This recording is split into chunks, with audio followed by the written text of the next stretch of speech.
This is the show where our team at CNBC TV18 gets you the top stories of the day. I'm Mithali Patel and you're watching Reporter's Diary.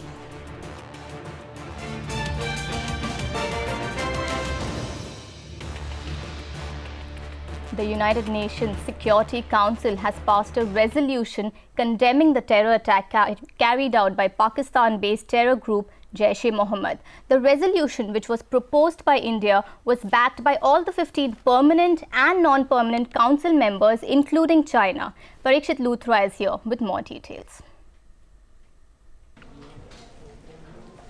Well, this is indeed a big move, and we're learning that China was actually trying to delay this move for the last 1 week. India had the support of all the P5 members, including US, UK, Russia, France.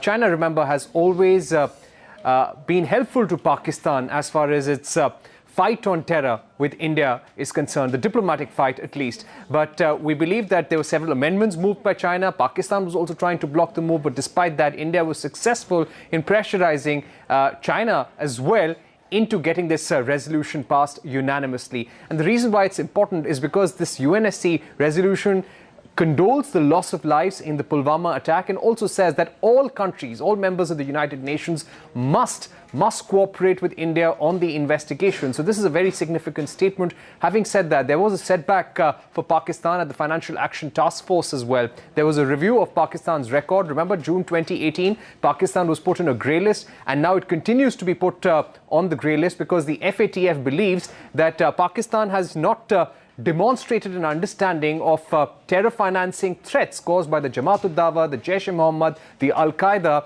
and other groups affiliated to the Taliban. So this is important because the fact that Pakistan is on the grey list will make it difficult for the country, which is already suffering from economic turmoil, to access banking institutions and financial institutions globally. So a lot of fast-paced developments taking place, but it seems that India has managed to corner Pakistan on the issue of terror to some extent. With that, it's back to you. Parikshit, thanks for bringing us up to speed with that development. You mentioned the grey list. Let's get you the details of that.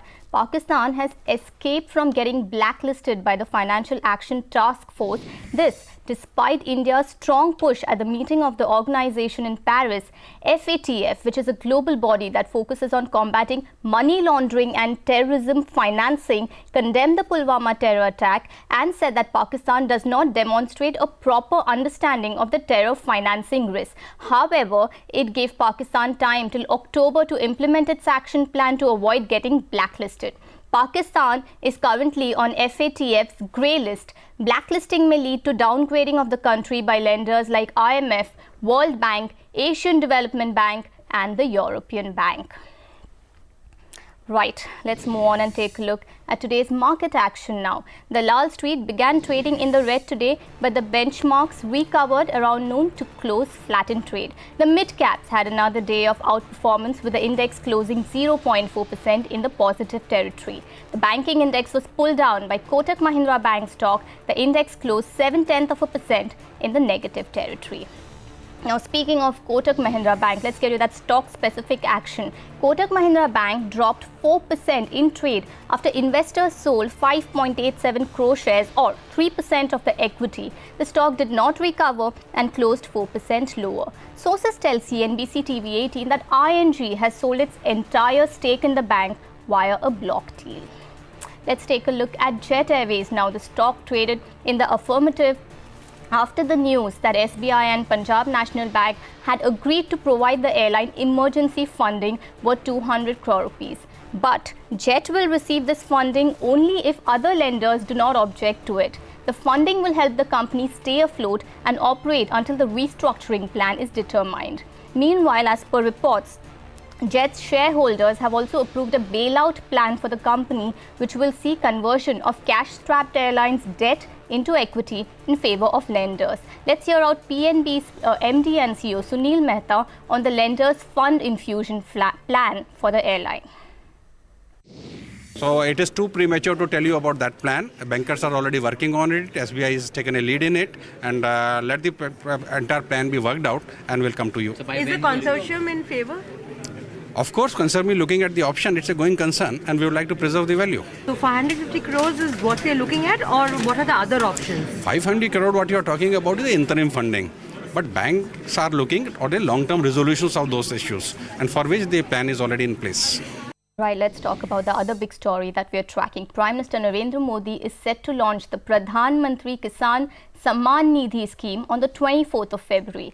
The Assured Income Support Scheme will be formally launched at a farmers' rally at Gorakhpur in eastern Uttar Pradesh. Remember, this region with its 41 Lok Sabha seats is set to play a significant role in the upcoming Lok Sabha elections. Now, the government is planning to target 12 crore households through this entire scheme, and so far it has finalized a list of only around 10% of the total beneficiaries.